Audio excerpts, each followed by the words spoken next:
High, তোমরা অনেকেই এই শীতের বাগানে স্ট্রবেরি অ্যাড করতে চাইছো, তো চলো আজকে দেখে নেওয়া যাক স্ট্রবেরির মাটি আমরা কিভাবে তৈরি করবো আর কিরম পটে এই গাছ বসাবো।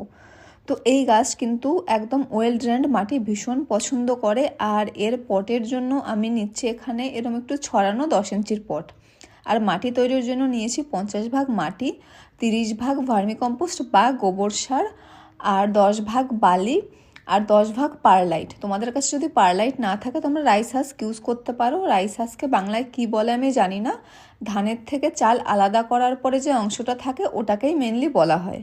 তারপরে এর সাথে আমি 1 চামচ করে মিশিয়েছি শিংকুচি আর হাড়কুচি, আর 1/2 চামচ এপসাম সল্ট, আর কিছুটা ফাঙ্গিসাইড বা হলুদ গুঁড়ো। আর তোমাদের কাছে যদি হিউমিক অ্যাসিড থাকে তো তারও 1/2 চামচ ইউজ করতে পারো। গাছ বসানোর সময় গাছের যে লেভেল অবধি মাটি ছিল সেই লেভেল অবধি দেবে, তার উপরে কিন্তু দেবে না। একদম নিচের দিকের যে একটা দুটো শুকনো পাতা থাকে সেগুলো কেটে দেবে। তো আজ আসি তাহলে, চলো টাটা।